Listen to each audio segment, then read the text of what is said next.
Hello and welcome to episode 380 of the Thinking LSAT podcast. I'm Ben Olson. With me is Nathan Fox. Together we're the co-founders of LSATdemon.com and the LSAT Demon Daily podcast. This will air on Monday, December 12th, 2022. If you want to get on the next show, email help@thinkinglsat.com or go to our website, thinkinglsat.com. Those emails all go to Nathan. So you get to inundate his inbox with that question, with your question. The next test is the January LSAT, but it's already past the registration deadline for that one. So if you're not registered for that, you're really looking ahead to the February 2023 LSAT, and the registration deadline for that is December 27th, 2 days after Christmas. You don't need to make a decision right now. Just wait until you get your practice test scores up to where you want them, and then sign up for whatever test is next. You can find all those dates at lsat.link/dates. Worth pointing out there that unlike the last couple test registrations, this one has a registration significantly before scores are coming out from the subsequent test.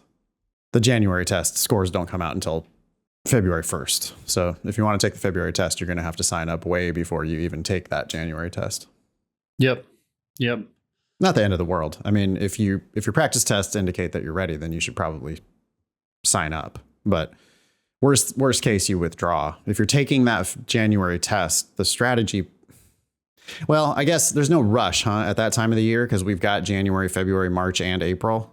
So you have tests back to back. I suppose you could have a plan of just skipping the February test. But again, you're spending all this time, you're spending all the, money probably and time for prep. So if you're planning to take that January test, I don't know why you wouldn't also be planning to take a shot at the February test. Law schools only care about your highest score.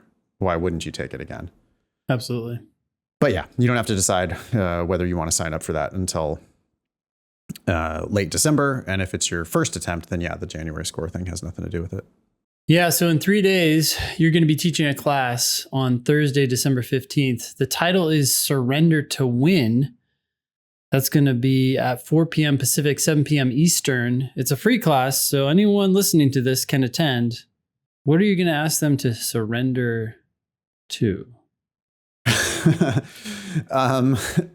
Well, it's really just about being realistic and letting go of expectations, letting go of the idea that you have to finish the sections in order to get your best score. We probably also will talk about letting go of old strategies that you learned elsewhere that are confusing things for you and not actually helping. So we'll talk about just kind of releasing the things that are no longer, Marie Kondo would say, if it's no longer sparking joy, we're going to let it go. And certainly your quest to finish the section is not sparking any joy. That's preventing you from seeing how easy the test can be. So that'll probably be the main topic. Okay. Yeah, interesting. So I just started listening to Sam Harris again.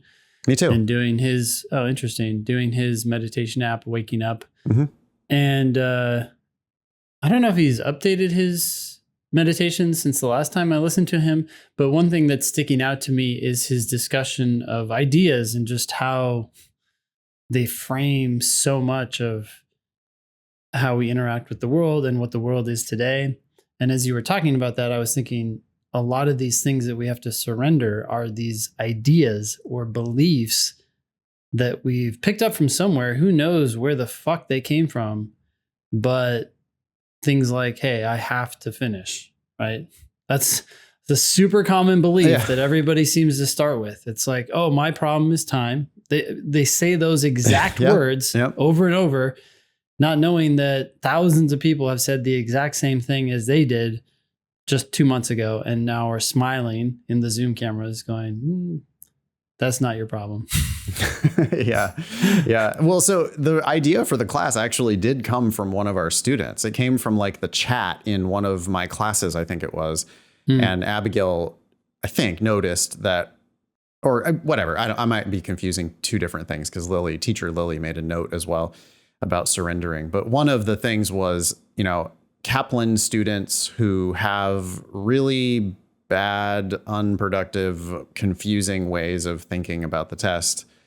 And it was like a student who had been that same person 2 months ago, then telling the new student in the class, hey, you just got to let go of that shit. You got to, like, trust me, 2 months from now, you'll realize how easy the test actually is, but you got to let go of some of those bad ideas. We do. Yeah. The more mindfulness, Ben, you're going to recognize it, of course, if you keep up with the Sam Harris app. Yep. But like our perception of our existence, is really shaped by just these little stories that we're constantly telling ourselves. Yeah. And who knows where they come from, right? Sometimes they come out of the ether of our minds, and sometimes they come from other people and all sorts of random stuff. Like, you really don't control so much of what you think you control. Right. Your mind is going to constantly, it's an incredibly powerful tool for solving problems, right? But part of that is it looks for problems. And so you go around most of your life with, like, your mind just kind of, it's like making judgments about that. And it's got an opinion. It likes that, but it doesn't like that. And it wants more of that, but it wants less of that. And it's just like all these things there's this separate, you can kind of learn to notice, oh, wow, my mind is really busily pulling me in a million directions here. Mm-hmm. And you can just kind of, you can let it go. You can notice it and you can go, okay, yeah, all right, that's a thing. Sure, fine, later. And do what you are here to do. Yeah. Okay. Anyway, we'll talk about all that shit on Thursday, December 15th. Hope to see you there. Yep. To sign up for that, go to lsat.link/Nathan, or just go to lsatdemon.com and click on sign up, and you'll get a free account. And then from there, you can find Nathan's class on the classes page. Should be pretty easy to find. Today on the show, what did you like the most? Well, now that I'm thinking about it, I think we actually had a couple examples of stories that people were telling themselves. We had a correspondent whose dad was providing some incorrect opinions about how law school admissions is likely to work. Yep. Or even if they were correct, it was ignoring much bigger issues that really are vastly more important. We also had a student who was doing it to an applicant who was doing it to himself, where Larry had these ideas about deferral and was scared that LSAT medians were going to keep going up. Yep. Mm-hmm. And it's like, well, but Larry, you're just telling yourself these stories that are not really, like, let's focus on the big picture stuff. Yeah. So maybe that's the theme of today's show. Cool. Yeah, let's jump in. All right. You want to take this first email from Abby? Sure. Says, I won't be the only one to submit this as a topic, but this is kind of wild! ! And then it's a link to Above the Law. And the headline says, Law School Merger Announcement Shocks Students, with a subheadline of Why Now? ?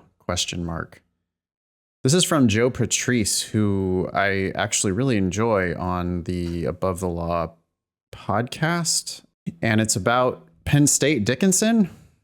It says, Penn State students received an all-school email at 6:06 p.m. on Monday announcing an important meeting, air quotes, the next day at 1 p.m. Blah, blah, blah. Penn State President Neely Bendapudi announced that the two law schools in the system, Penn State Law at University Park and Penn State Dickinson Law in Carlisle, will be combined into a single law school. The audience is described as shell-shocked. Okay. Not literally.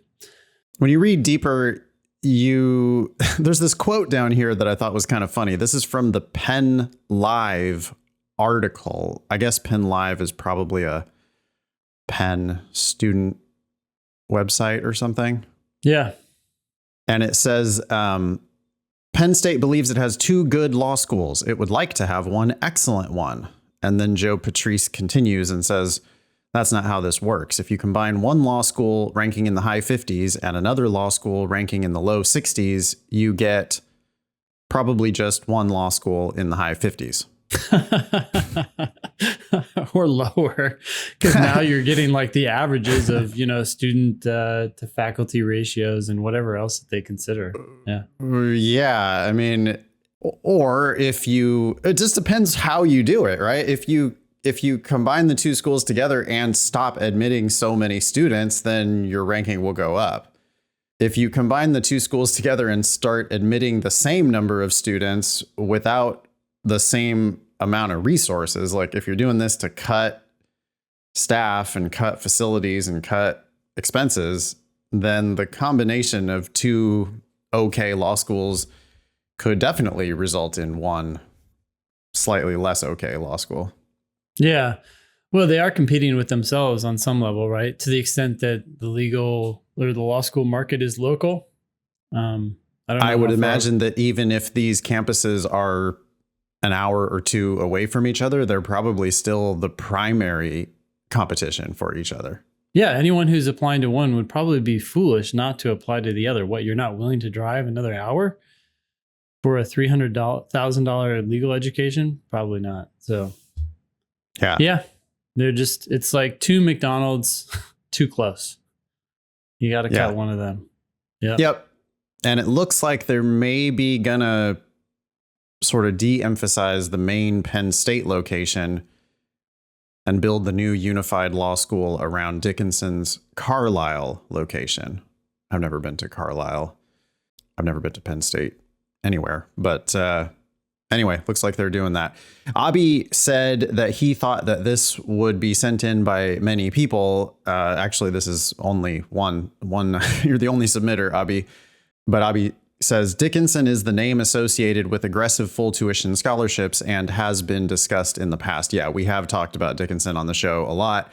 Not this cycle, but last cycle, I believe it was, Dickinson was sort of first out there with scholarship offers. Okay. So they're in early September of last year. They do give lots of scholarships at that school. They're clearly looking at the rankings. They're trying to figure out how to get up in the rankings. One way to do that is to give out scholarships. Another way to do that is to merge schools. Man, this is some leader at one of these schools at Dickinson probably saying, how can we win this game? Not just with the traditional means. Yeah, I'm seeing now Penn State University Law Dickinson is actually ranked 58th in the country. Penn State University Park is 64th in the country. So they're like, well, we close those two, keep the higher ranked one probably. Mm-hmm. Become more selective, right? You can now just take the best applicants at both schools and put them into one. Yeah, hopefully. I mean, right now, just looking at Dickinson, they got 1,190 applications last year, and they admitted 471 of them, which is 40%. So it's not a very selective school already. Yeah. I mean, and one way to tell how selective it actually is that of those 471 that they admitted, only 93 actually ended up going to their school. So that's a pretty low, right? The ratios, we were looking at the ratios for, who were we looking at the other day, where it was like basically a third get admitted and then another third like them back? Yeah, I don't remember, but it was a low ranked school, I think. Yeah, this is worse than that because they're admitting 40%. And then of those only, 93 out of 471, which is like 20%, are actually coming back and saying yes. Yeah. So I'll accept your proposal. Yeah, right. And that's not good. There it is. 19 points. So 20% is their enrollment rate from offers of admission. So it's just not, it's already a school that's not killing it. And the other one is lower than that. So yeah, it makes sense. Yep. Scholarships are crazy at that school. 28% get more than full tuition. 35% get full tuition. Whoa, wait, say that again. 28 get more than full and 35 get full? That's what it says on their 509 report. And so then full or greater is those two numbers added together. It's not, the 28 is not included in that 35. Oh yeah. So yeah, full or better is 63% of the school. Holy fuck. Damn. If Right, if you're paying anything, you're in the minority.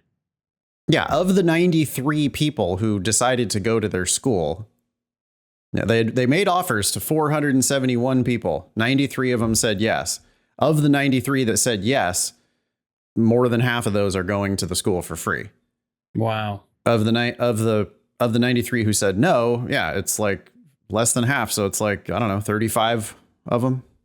Maybe. Actually, it's less than that, right? No, it's more like 25 or 30 of them are paying anything. I mean, maybe they're paying some fees and stuff, but they're not paying tuition. Yeah. 60, what was it again? 63% of the class is not paying tuition. 28% or more getting more than full. That's crazy. Yeah. So they actually have to like make up. Well, who knows? Maybe the more than full is coming from, again, we have to remember that there are some other sources of income, including military primarily. And maybe they're targeting military for that reason, but Yeah. 28% is such a big number. It's hard to imagine that all those folks are getting outside funds. Yeah, because there's another 9% who are getting less than half tuition. So like the people who, I mean, they really should add a line item on here that says no grants. Yeah. Oh, I guess it would only be 1%. 99% receiving some grants. 1% paying full price. And they Who's that guy? He's got to pay extra because he's got to make sure that he makes up for the more than full tuition. Yeah. Okay. So some consolidation, Ben, in the law school market, and that is definitely not a bad thing. We're pretty firmly on the record with an opinion that we have too many law schools. Yeah. Yeah. Please kill one. That's fine with me. This next email is from Stefan. This actually came in. Sorry, it's not an email. It came in through our website, thinkinglsat.com. That's a much better way to get in touch with us, by the way, than it is to send us emails. Oh, really? How come? Because it's less work for me. Oh, I thought that they just turned this in. This became an email and went to you. Well, it's true, but there's a limit to. Yes, there's a the character limit count. is my friend. Yeah. Yes. Oh, good. Okay. Well, the subject line here is student curious about switching programs, some other company to the demon. Hello, I'm currently enrolled in this other company's self-paced course. I began my studies in the second week of September.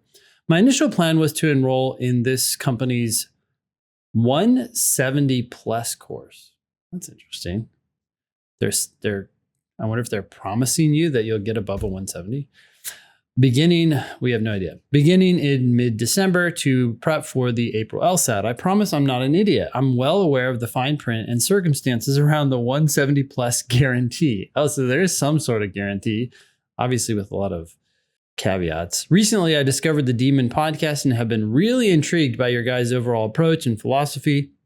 I'm curious if I made a mistake about going with this other company. As a business, I'm sure that you'll tell me I most definitely have, and I don't blame you for doing so. I guess I was really hoping to have a conversation with someone like a tutor from the Demon or even Ben Olson or Nathan Fox themselves. I know that's a big ask. No, we're right here right now.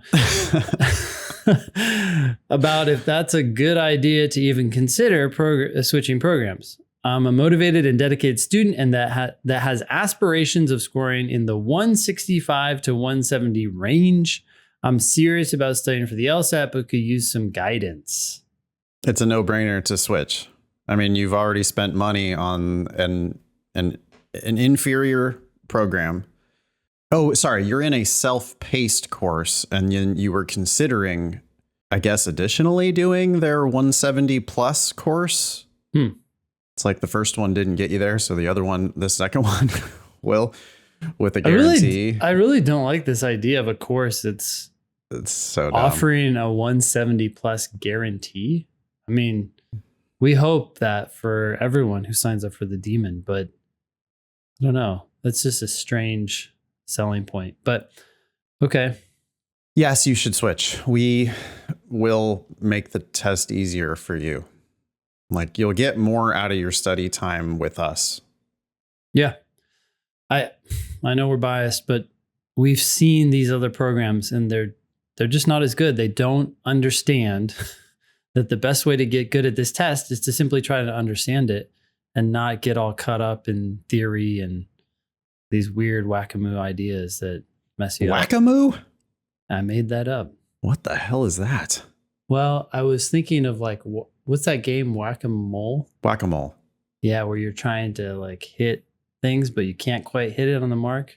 Uh-huh. I just think they have bad ideas about the law school admission test, personally. I don't need to take whack-a-mole and turn it into a new game called whack-a-moo. But anyway, they tell you to read the question stem first on logical reasoning, right? Yeah. They tell you to focus on game types in the games.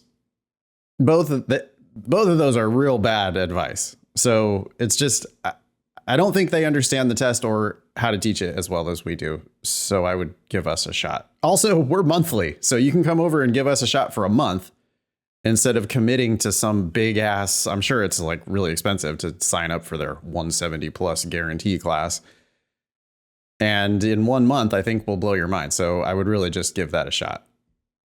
Yep.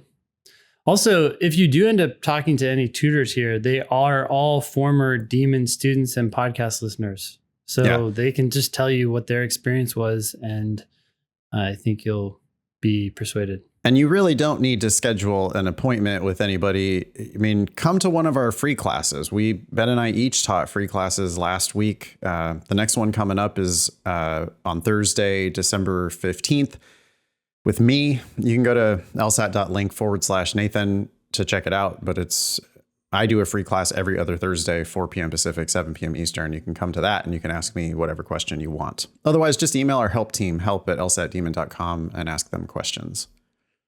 Great. This next one's from Ryan. It's you. It says, the subject is, when should I buy a prep course? Hi guys, hope you're doing well. I'm a junior in undergrad and took my first LSAT in November. I studied for about 2 months using Khan Academy and YouTube, bringing my score from 150 on a diagnostic to 159 on my November LSAT. Parentheses, kind of a wasted test. Though I was in low 160s a few times on practice tests, RC -2, LR -7, LG -7. I'm gearing up to go again at the test in June, hopefully. I plan on continuing self-study for a few months, then purchasing a study course, probably some other unnamed program, or the basic LSAT Demon. I'd like to get to 170, parentheses, obviously everyone does, and can dedicate between 1 and 2 hours most days while in school to study. I'm on a tight budget as I work as an RA on campus and make under $8 an hour. Not a free room and board situation either. It's dumb. Jesus, I feel like they should pay you $8 an hour, 24 hours a day, since you're probably living in the dorm with these people. And you're only making $8 an hour? Oh my God. Yeah, 2 in the morning, 5 in the morning. Wow. That's a shitty deal. Can you quit that job? That's a terrible job. How long before my test should I buy a subscription? ? I can't realistically afford more than 4 months. Thanks for all the free resources, especially your videos on LR have helped me. All right, what's your advice for Ryan, a junior in undergrad RA? Well, Ryan, I'd love to know your GPA. You're a junior, so you can still work on your GPA. Yeah. So maybe you shouldn't even be thinking about the LSAT right now. I don't know. It depends. If your GPA is below a 4.0, you might need to turn your focus there first and then worry about your LSAT, even if that's after you graduate. If your GPA is solid, then I would get started as soon as you're ready to make the time. Quit your job and then do this, maybe. I don't know how much of a time commitment it is. That job sucks, and you should quit it and find something else where you make more money. Yeah. I mean, because you'll make more money. Wouldn't you make more money? Certainly, as any kind of a waiter or server or bartender or barista, right? I mean, like, I guess with it depends tips, where you live, but $8 an hour sounds like that's below minimum wage in most places, or the places I go, that's below minimum wage. And that just sounds shitty. So Yeah. do you have to do that? And I agree with Ben 100%. If you're getting, like, do you have any A minuses right now? Well, then you shouldn't be studying for the LSAT. You'd be like pulling on one lever with the other lever, then going in the opposite direction. That's not how we want to do this. So put your grades first, make sure you're getting straight A's.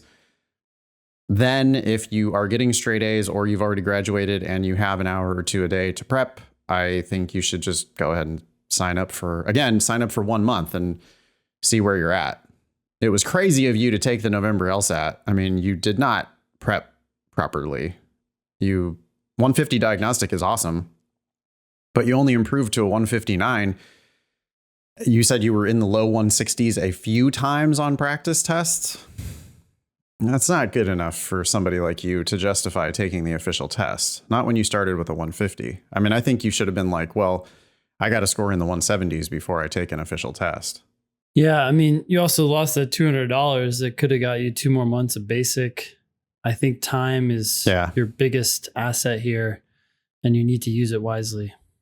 It seems like you're dragging out this process way longer than it really needs to be drug out. I mean, why did you take the test in November and now the next time you're going to take it is in June, hopefully? I just think you're doing too much, Ryan. I think you should focus. I honestly think you should focus on college. Yep. I think you should get the most out of your college classes and your college experience and come study with us when you're ready to be serious about it. And if you can get another job and make more per hour, that will free up more time for you to focus on college. So it's like a win-win. I mean, absolutely. Bartenders make I mean, it sucks. It's a shitty job, but because it's real late, but you can make so much money as a bartender, hundreds of dollars per shift. You could, in a month as a bartender, you make more money than a year as this RA. Yeah. So I don't know. It just thinks it sounds to me like you're wasting time with that job. And I would cut out those things first. Get yourself in the right position to study. Hope you'll choose us. I think we'll make it fun and easy for you. So hopefully we'll see you sometime, but I don't want to see you, Ryan, when you're not ready to do it. You want to read this one from Priscilla? Yep. Hi, Ben and Nathan. I started my LSAT journey with a 134 and I just got a 160 on the November LSAT. With that type of improvement, I feel inspired to try to improve more to get into the 165 to 170 range. Wow. Yeah, that is impressive. 26 points. My dad, who is paying for my law school, tells me that if I apply this cycle, I might have a chance of getting into schools with medians of 167. Jeez, your dad has money burning a hole in his pocket. He's not thinking about it the right way. He's thinking about getting in. He's not thinking about. Yeah. And I mean, you should say thanks, Dad, but let's wait and see if I can get a full ride, because I can get a full ride. If I follow the advice, I will get a full ride to law school. And you'll be in the top of your class instead of the bottom. Based on your full name, we're only going to say Priscilla, but based on your full name, Priscilla, I'm guessing that you might qualify for URM. Forgive me, I apologize if that's totally insensitive, but if it does happen that you're checking a URM box and you're going to score in the high 160s, I mean, you're going to have just so many options for scholarships. Yeah. Yeah. And so your dad, he means well, but he's trying to rush you into a cycle late so that he can start paying unnecessarily for something that if you take your time with this, he's not going to have to pay for at all. He can pay your rent instead. He can pay for your books or your fees or your cell phone or your car or a down payment on a house instead of wasting all this money on law school tuition. I mean, I agree with everything you're saying, Nathan, but I think that even if we ignore the financial benefit here, she can get into better schools. Oh, and get into wildly better schools. So if your dad is super wealthy and is no, I'm paying, I want to pay, I want you to go to the highest ranked school you can possibly get into. Well, then, yeah, don't try to get into a school with a median of 167 with your 160. Like, don't try to slide in the back door. You think you can do better. So why don't you if you score at their median, you'd get a scholarship to that school, and you would then also get into some other better schools. Yeah. With a higher LSAT and the beginning of the cycle, instead of applying, you're talking about the January test. Sorry, did I interrupt you, Ben? You want to read the rest of the email? No, that's all right. Yeah. I mean, the rest of this sheds a little bit more light on her dad's perspective. As he says, and if I don't get in, he reasons that it might look better if I was insistent by applying twice. Okay, that they don't care about that at all. They're probably not even going to notice. No, they don't. This is the problem we have when we, that famous thing that Ben Franklin, I think he made it famous. I don't know if he came up with it, but this idea of when you're trying to make a decision, you list the pros on one side and the cons on the other. Yes. Well, decision psychologists, I don't know if they're right, but they've blown that methodology out of the water because they say it gives this illusion to people looking at the list that everything has equal weight. But usually one of those items on the list has astronomically more importance or more weight than the other items. So you come up with a list and one side has 3 things and the other side has 6 things, and you're naturally biased towards the 6 list side or 6 item side. But the one with 3 items may actually have 1 item that matters 10 times more than anything else. Yeah. And that's what we have here with the LSAT. The LSAT and your GPA matter astronomically more than applying twice. For one, that's just completely fiction anyway. Like they're not. What? That's if anything, it might hurt you. Like, oh, you applied before and we rejected you. Like, it's like, I don't even remember why we rejected you, but I'm going to assume we rejected you for good reasons. Goodbye. Especially if you're applying with the same LSAT. Yeah. If you're applying with a better LSAT, then the better LSAT trumps the entire fantasy that they're gonna prefer you because you already applied the previous cycle. I'm sorry, apologies to your dad, but your dad doesn't know anything about this. Like nothing. Even if he's a lawyer, he doesn't know anything about the law school admission process. Yeah. Based on what he said so far. And that's safe to say. I mean, no, really, if you haven't been working in this field for a long time, you probably just don't really have any, because law students frequently have no idea what is really going on either. Right. No, your they signed an agreement. They already are a sucker. They're the one who's there paying tuition, and now they're going to try to give you advice. And it's like, well, wait a second. Are you going for free? Are you going to a really great school? Because if not, then why am I listening to you? Yeah. Get the best LSAT you can, Priscilla, then start thinking about law school admissions. You don't want to apply this cycle, though. You definitely want to apply next cycle. Your dad thinks it's like a great honor to get in.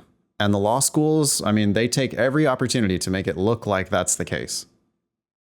But the truth is, for many schools, more people decline their offers of admission than accept their offers of admission. So you need to flip your mindset entirely about how you're playing the law school admissions game here and decide that you're a valuable commodity. They want you. They're going to want you even more with a better LSAT. And if you show up at the beginning of next cycle with your 165 or 170 or whatever it is that you think you can achieve, even if you only get a couple more points, Priscilla, like even if it's only a 163 instead of a 160, that's still markedly, dramatically different. And you apply early and to lots of schools, and then you just see what kinds of awesome shit happens. Yep. And apply to those reach schools that aren't going to give you scholarship money. That's fine. Sounds like it's not as big of a deal. Yeah, you've got dad scholarship money. Like shoot for the moon, but don't just, but shoot for a bunch of them. Like apply to 5 dream schools and then see if you get a nibble from any of those. But also apply to lots of schools that are likely to give you scholarships. Go to lsatdemon.com/scholarships to play with our scholarship estimator there. All you got to do is put in an LSAT and a GPA, and you can calculate your chances of scholarships at every ABA law school. So it's really valuable to check that out and send it to your dad too. And good luck. Keep us posted. So it looks like Brittany got this email from Wash U. We read a similar email on the last episode. But Yeah, this one Wash U is like out there. They're out Yeah. there. They're in the market, man. They're letting people know that they're ready for business.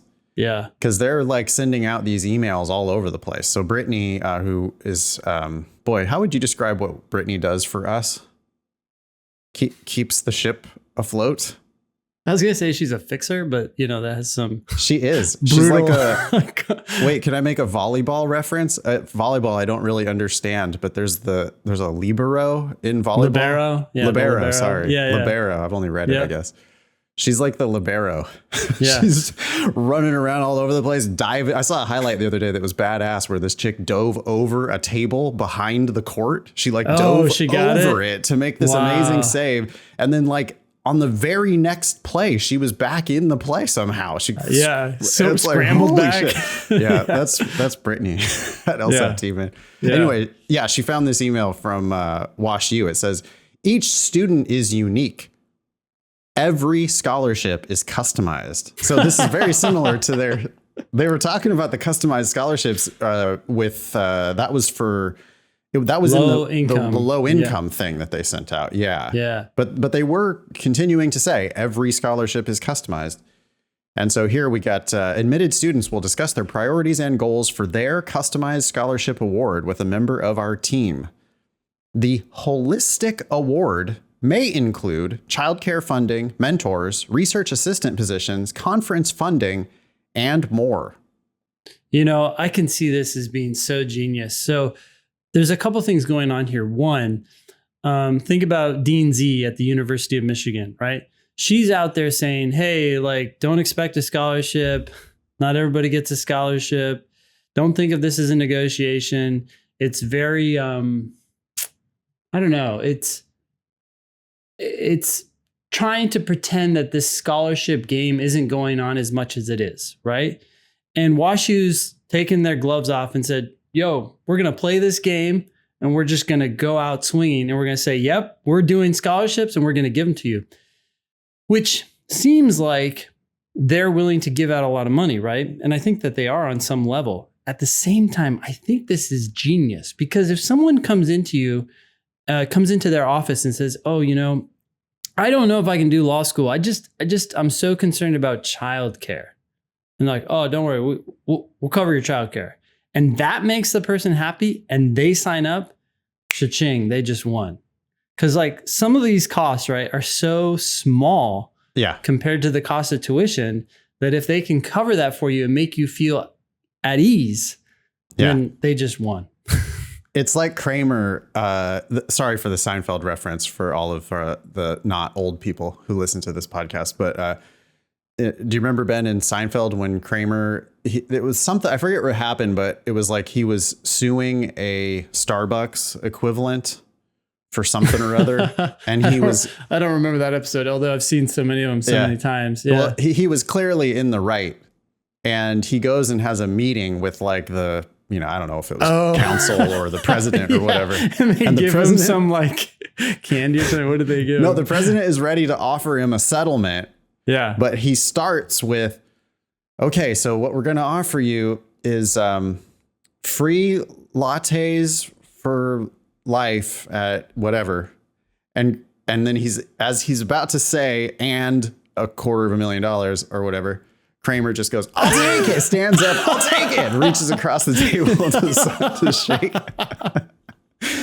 So I can certainly see how, I mean, they could be, if Ben's scenario is the real one, they could definitely be doing that.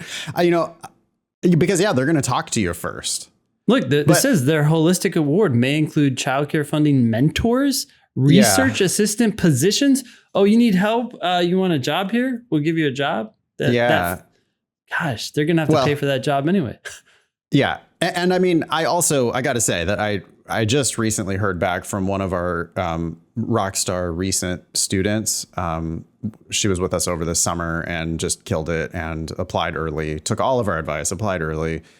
After talking to Wash U, she ended up getting full tuition scholarship worth $198,000 with a guarantee that it will cover any increase in tuition, plus $12,000 just looks like a stipend, plus $5,000 in 1L summer funding, plus $1,500 in 2L supplemental funding, plus up to $1,500 in semester, plus $1,500 of interview, conference, job fair, and legal organization costs.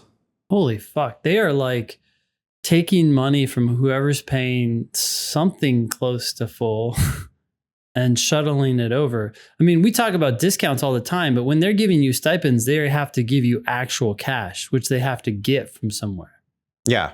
They pretend that scholarships are cash. They're not, they're discounts. But when they give you stipends, they have to come up with that money somewhere. Yeah. If they're like, oh, you can go to this conference and we'll pay for your transportation and hotel. I mean, yeah, then that's money coming out of their pocket. So they either got to get donors to pay for that. I mean, that's what Hastings tries to do. Hastings sent me last Tuesday, Giving Tuesday, because you got your Black Friday, Tuesday, then you got your Cyber Monday, then you got your Giving Tuesday. It's a thing that organizations try to get money on Giving Tuesday, but Hastings emailed me like 6 times. Yeah. Yeah. On the same day that everybody else is asking for money as well, which is like, well, it's also kind of dumb. Like, whoever thought of that? Like, you should do that before Black Friday, not after. But just spend all their money. Good point. Everybody already spent all their. Whatever. That's a good point. You should make a note for whoever designed Giving Tuesday and say, "Really? Did you guys think about that? You didn't want to make it Thursday right before Black Friday? No? Okay. Yeah, on Thanksgiving, right? Yeah. Yeah. The day everybody's feeling great. Thanks. No? Okay. Yeah. All right. Where are we? We're having too much fun. Larry. Yeah. Thanks for sending that in, Brittany, as always. Yeah. Thanks, Brittany. You want to read this one from Larry?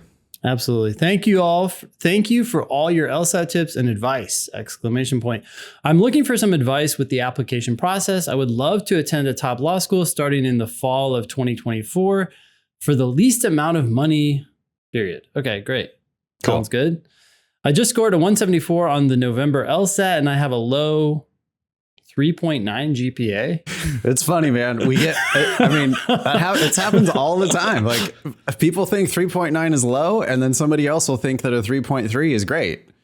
So it just shows you how there's levels and levels and levels to everything. Yeah. I mean, I guess this could be weighted. If it's weighted, then it might be kind of lower, but still high. Weighted? Yeah, like if it's a 3.9 on a 4.3 scale or 4. Oh, I see. Yeah. I mean, even then, that's still like, wow. Okay. So you got more A's than A minuses with a 3.9. I mean, that's like you got 2 A's for every A minus. That's pretty fucking good. Yeah. In my book. Okay. Okay, low GPA. Larry says, would it make sense to apply this cycle and try to defer or to wait to apply next fall? What? Defer? Defer. It sounds like you already said you plan to go in the fall of 2024. I recently started a new job and would love to stay for another year. I'm concerned that I would not be granted a deferral and that LSAT medians may continue to rise. Oh, wow. Yeah. This again. It's just funny to see all the things that people worry about, that people are afraid of, like so many things that they can't control and are also just entirely speculative. Like, why do you think the LSAT medians are always going to rise? Yeah. I mean, I think they could end up staying the same or dropping this year. I've heard that admissions is slow. So if it's slow, maybe we have a worse problem, right? Not as many people applying and numbers go down.